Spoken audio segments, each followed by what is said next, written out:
Hi guys, welcome back to my channel.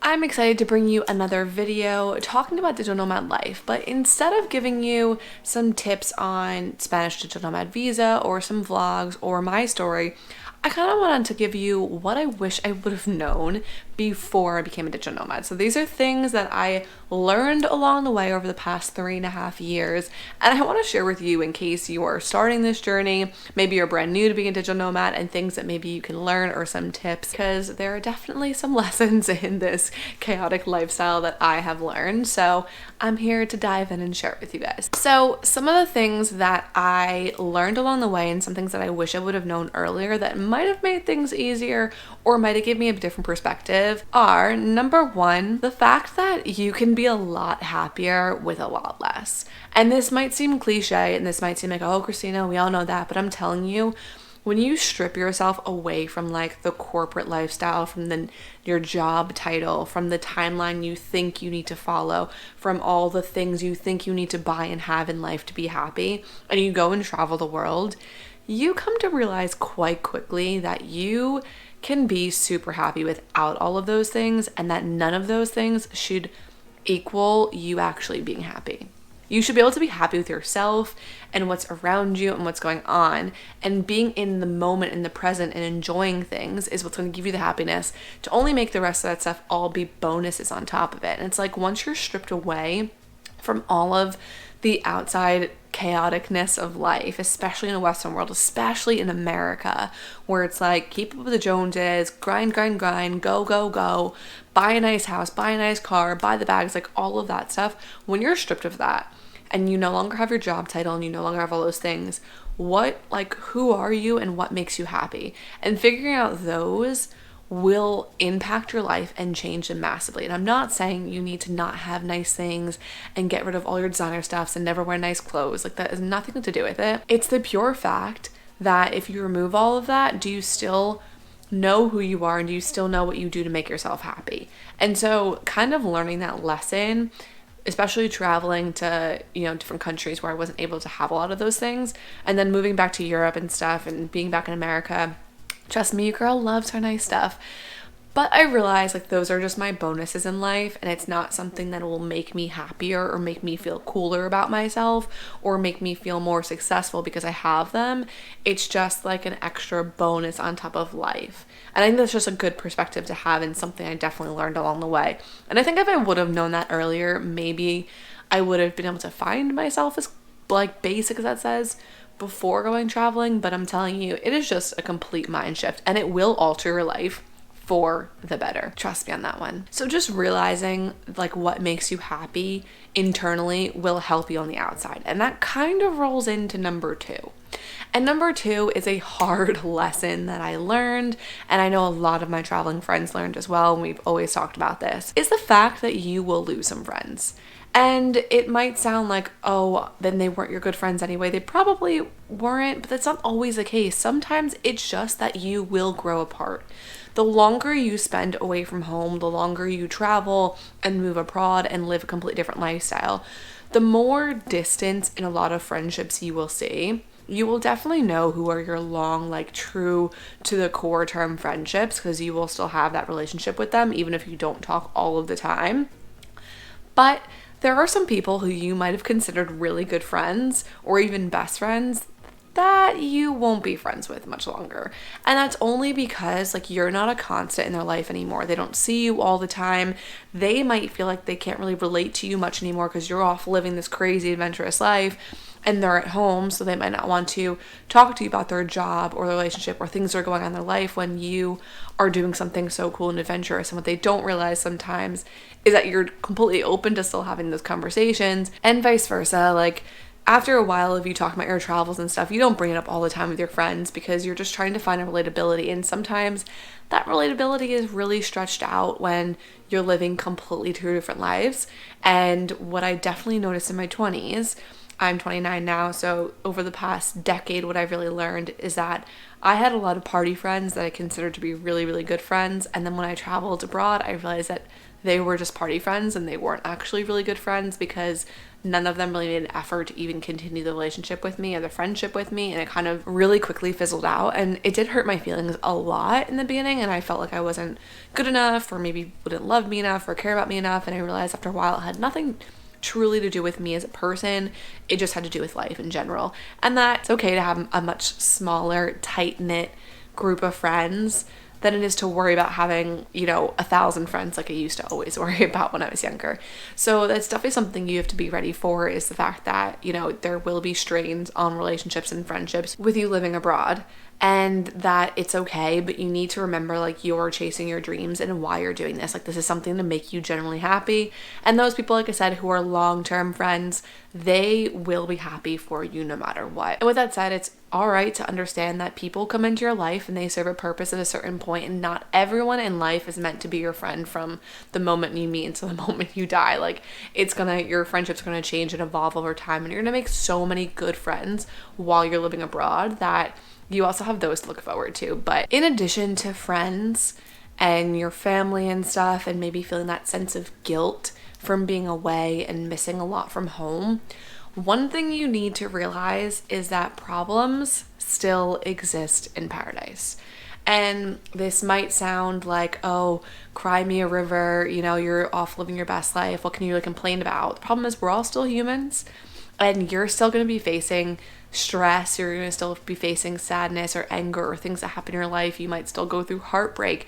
You might go through friendship breakups like we just talked about. You might go through work stress. You might change a career, or your client might all of a sudden not be able to work with you anymore, not have the budget. You might, worry about money. You might be worrying about what your future looks like. You could have bad travel things happen to you, your flights canceled, you're scammed money, your luggage is lost. Like, things still happen in life, even if you're living and traveling in the most beautiful places in the world. But you need to give yourself some room to understand that it's okay to not be okay while you're abroad. So don't feel guilt and shame for the fact that you maybe don't feel good, or maybe you're down for a couple of days, or you're battling your own mental health.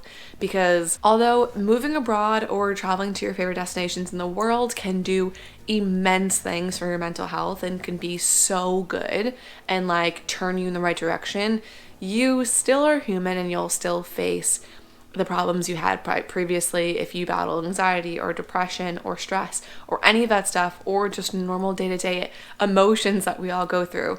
Those things don't disappear. They don't just leave behind in the country you left them in. I used to think that'd be like, no problems back there. I left them in America, not coming with me. And they quickly do creep up on you. And if you're not prepared to accept the fact that you are going to be dealing with things abroad, and that it's okay to not be okay 100% of the time, because that's just crazy, then you'll have a much easier time dealing with those stressors abroad than you will if you're like, no, I can't complain, nothing can be wrong. Because you can turn to yourself and you can make yourself feel bad about it. You can say like, oh, how can I complain about this when I'm living in this dream location, I'm working abroad, I'm working online, and like living my dream life, but I don't feel happy. Like, how is that possible? I'm entitled.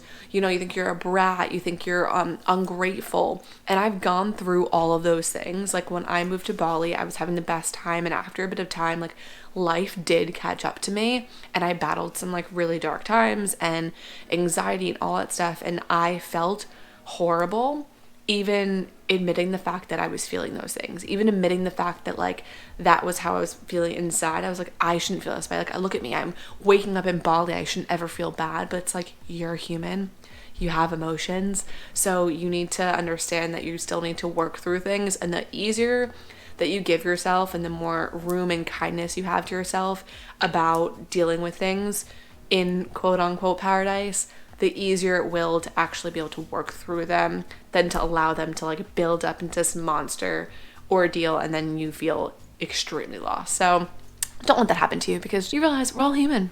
And life happens no matter where you are. And some of the travel stuff, I'm telling you, can drive you absolutely crazy. The woes of travel life that I've gone through personally have completely made me the most resilient person in the world. And now I look at them and I laugh, but at the time, I thought the universe was having a sick joke on me. But moral of the story, problems exist in paradise, so just be ready to address them, and don't think that life's a fairy tale just because you move abroad. But now let's move on to the working side of being a digital nomad. So this is something that I think people lack, and I've talked to many people about this. I know my personal self, I lacked in the beginning. Just because you quit your 9 to 5 and you have the freedom to live this lifestyle and go and create your own schedule and do whatever doesn't mean you do not need structure and routine. If you do not have structure and a routine for yourself, you will fail. I'm sorry, but I am letting you know right now, unless you have passive income that you do not need to work for, or you are very lucky and you're very wealthy, you need to make sure you're working, and you need to make sure you're being productive and you're making money to continue living this lifestyle. And you never get to the moment where you have to go back home because you ran out of money because you just screwed off the entire time. And it is so easy to say, no, I will work. I'm excited to work abroad. You are. But then when you get there, and you can do all of these different activities during the day. You can go out every night. You can go to the pool. You can go to the beach. You can go hiking. You can meet new friends, go to lunch with people, go to dinner with people. Things add up quite quick. And before you know it, your motivation to work becomes less and less because you don't have a structure and a routine and a habit of doing so to help you actually accomplish anything. And so you end up working a little bit here, maybe a little bit there, but like, oh, I can do it tomorrow. I can do that because I don't want to miss out on this like opportunity to go cliff jumping or whatever, go to see a waterfall with my friends. So I'm going to go do that. Guess what? The more you do that, the more you're putting yourself in a rut, and the habit is actually becoming that you don't work. And the habit is becoming that you just do what you want and do all the fun things all the time. And the only way to keep doing all of those fun things all of the time and having the ability to say yes to fun adventures and traveling the world is if you work. And you also need that normalcy in yourself and in your life, because although you're living abroad, you're not necessarily working the 9 to 5, you don't have to be in the office by this time and leave by that time and lunch at that time.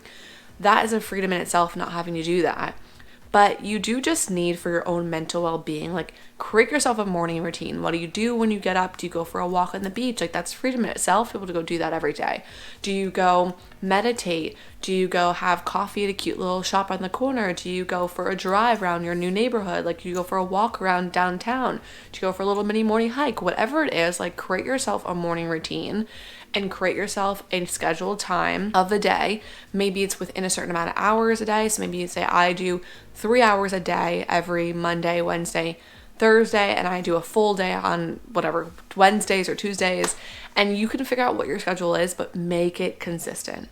Because if you don't make that consistent, like, work schedule for yourself, I'm telling you, you're setting yourself up for failure. Because there are so many distractions when you're living life abroad, and you do not want to get caught up in it.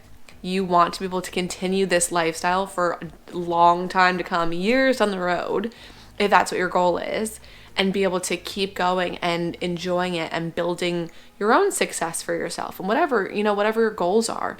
But you can only do that with some sort of structure and routine. So although you've left the 9 to 5 life behind and you are now living the life of like your own free will freedom, create yourself a routine and create yourself a schedule and some structure, because you will be very, very thankful that you don't have to figure it out the hard way like I did.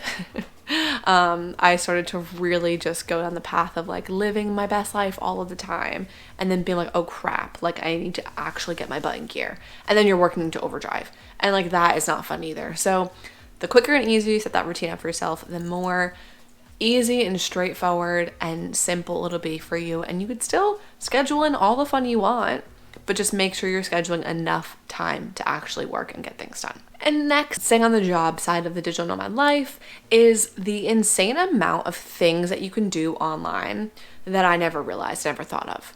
When I first thought of being a digital nomad, I was like most people. I thought of the quintessential few, like I have to be a blogger, I have to be an influencer, I have to be e-commerce store, I have to go into like coaching or something along the lines. Like those are the things I think you see a lot of online.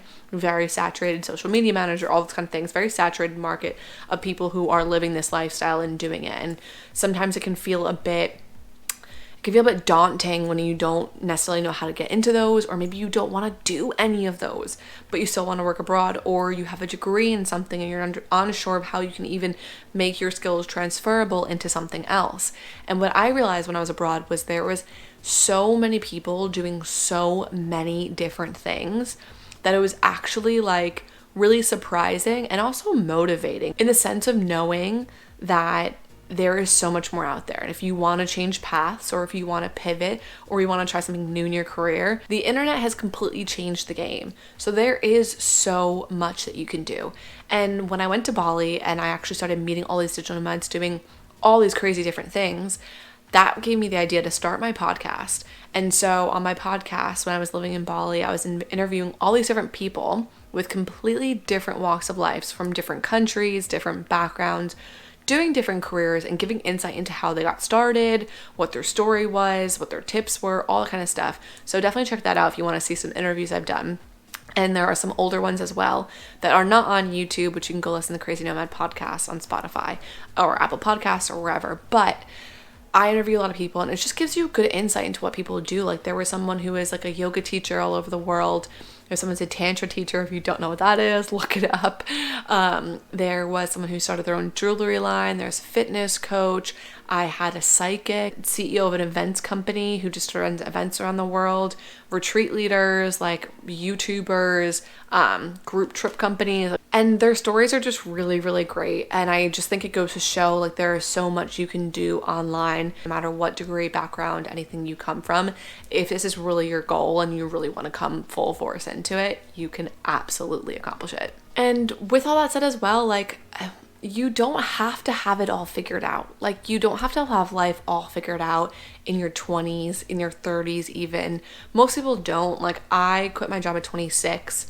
I thought I had everything in the world figured out then. And then when I quit, I felt like I was actually doing something crazy, and I knew I was doing something after my dreams, but I also felt like I was taking a step back in my life in terms of what everyone else was doing. Like, people had it all figured out. They had their lives, their goals, their careers on focus, and I was kind of just going to start all over again and see what I could figure out.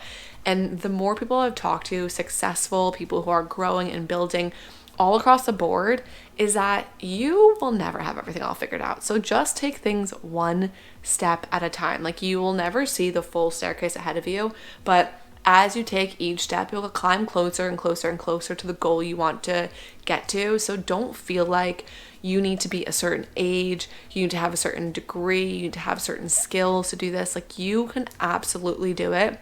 I've met people who have left for this lifestyle and figured it out at the age of 19. I have met people who are in their mid-20s. I have met people who are in their 30s. I even have friends who I've met who are in their mid-40s who were like, screw this, left and figured it all out. So don't be discouraged by like where your timeline of life is or where you think you need to be, because it actually isn't true. Take things step by step and figure out what exactly will make you happy. And that's how you can just start building the future you really want. And my last little bonus tip for all my girlies, and boys, because this can go for either or. If you have certain things like skincare or face stuff or makeup that you love and need to live by, make sure you stock up on it before you go abroad. It is a lot harder sometimes to find the things that you love and need when you're abroad, because it's different countries, and then you try and figure out in different languages a lot of the times what works best for you and what suits you best. So just make sure you stock up on all your goodies. It doesn't have to be a year's worth. I'm not saying to go crazy by any means, but you might want to really think about the things that you must have. In terms of like skincare is a really big one for me, of things I bring from home abroad, or a little bit of makeup things, because they don't sell every single brand in Europe. So there's obviously other things you can substitute it with, but if you're like, this is my holy grail, you might want to bring a few.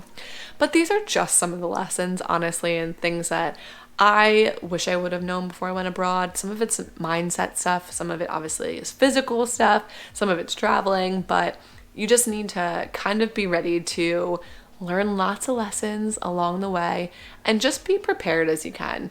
And in an upcoming video soon, I'm actually going to be sharing with you some products and gadgets, travel stuff, electronics, beauty, all of it that I think are so killer to have as a digital nomad traveling, and things that I really can't live without. So definitely keep an eye out for that video as well. But if you guys have enjoyed this video and you're enjoying the videos on my channel and you're excited to see my move to Barcelona and keep up on all those good little news updates, then make sure you subscribe, hit that like button, join the community. I absolutely love chatting with you guys. Send me a DM on Instagram if you just want to chat or have any questions. I literally, because I love chatting with you guys. So the link for my Instagram is down below, but I hope you guys enjoy this and I'll catch you in the next one.